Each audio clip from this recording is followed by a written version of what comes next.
ಒಳ್ಳೆ ನೀರು, ಕಾವೇರಿ ನೀರು ಕೊಟ್ಟಿದ್ದೀವಿ ಬೆಂಗಳೂರು ಸಿಟಿಗೆಲ್ಲ ಅಂತಂದರೆ ಎಷ್ಟು ಜನಕ್ಕೆ ಸಿಗ್ತಾಯಿದೆ, ಎಷ್ಟು ಜನಕ್ಕೆ ಸಿಗ್ತಾಯಿಲ್ಲ ಗೊತ್ತಿಲ್ಲ ಅಲ್ವಾ.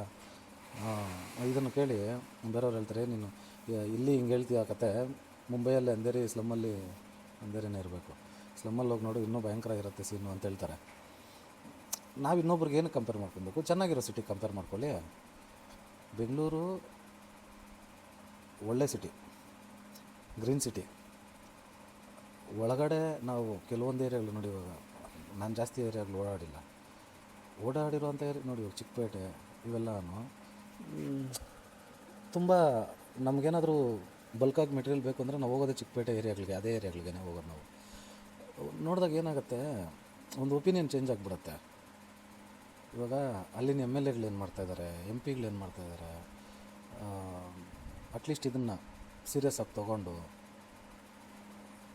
ಏನಾದ್ರು ಹೈಜೀನ್ ಮೇಂಟೈನ್ ಮಾಡೋಕ್ಕೆ ಹೋಗ್ತಾ ಹೋಗ್ತಾ ಇನ್ನೂ ಓವರ್ ಕ್ರೌಡ್ ಆಗುತ್ತೆ ಹೊರತು ಕಡಿಮೆ ಆಗೋಲ್ಲ. ಇವಾಗ ಇದೊಂದು ಚಾನ್ಸ್, ಇವಾಗ ನಾವು ಅಂದ್ಕೊಳ್ಳೋಣ ಕಡಿಮೆ ಕ್ರೌಡ್ ಇದೆ ಅಂತ. ಆ ಕಡಿಮೆ ಕ್ರೌಡ್ ಇದ್ದಾಗ ಅಟ್ಲೀಸ್ಟು ನೀವು ಮಾಡ್ಕೊಳ್ಳಿ. ಇನ್ನು 10 ವರ್ಷಕ್ಕೆ ಹೆಂಗಿರುತ್ತೆ, ಇನ್ನೂ ಇಕ್ಕಟ್ಟಾಗತ್ತೆ ತಾನೆ. ಇವಾಗ 2 ಫ್ಲೋರ್ ಇರೋ ಬಿಲ್ಡಿಂಗ್ ಅವಾಗ 5 ಫ್ಲೋರ್ ಆಗುತ್ತೆ ತಾನೆ. 5 ಫ್ಲೋರ್ ಆದಾಗ ಇನ್ನೂ ಜನ ಜಾಸ್ತಿ ಆಗ್ತಾರೆ, ಯಾಕಂದರೆ ಬೆಂಗಳೂರು ಅಪರ್ಚುನಿಟಿಗಳು ಜಾಸ್ತಿ. ಹಳ್ಳಿಗಳ ಕಡೆಯಿಂದ ಅಲ್ಲೋಗಿ ಇದ್ಕೊಂಡು ಕೆಲಸಗಳು ಬಿಸ್ನೆಸ್ಗಳು ಮಾಡ್ಕೊಂಡು ಸಂಪಾದನೆ ಮಾಡಬೇಕು ಅಂತ ಹೋಗ್ತಾರೆ, ಕ್ರೌಡ್ ಜಾಸ್ತಿ ಆಗ್ತಿರುತ್ತೆ. ಅಟ್ಲೀಸ್ಟ್ ಇವಾಗ ಅಲರ್ಟ್ ಆಗಿ ಇವಾಗ ಒಂದು ಇನ್ಫ್ರಾ ಸೆಟ್ ಮಾಡ್ಕೊಳ್ಳಿ, ರೋಡುಗಳು ದೊಡ್ಡ ಮಾಡಿ, ಒನ್ ವೇಗಳು ಮಾಡ್ಕೊಳ್ಳಿ.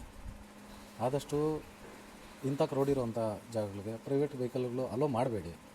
ಇವಾಗ ಏನಾಗುತ್ತೆ, ನಾ ಅಲ್ಲಿ ನೋಡಿದೆ, ಇವಾಗ ಕಾರ್ ಹೋದಾಗ ಕಾರ್ನ ಅವರು ಸ್ವಲ್ಪ ಜನ ಬೈತಾಯಿದ್ರು, ಸ್ವಲ್ಪ ಜನ ಸರಿ ಮಿಸ್ಟೇಕ್ ಆಗಿದೆ ಬಂದು ಸರಿ ಈ ಕಡೆ ಹೋಗ್ರಿ ಹಂಗೆ ಅಂತ ಹೇಳ್ತಾಯಿದ್ರು.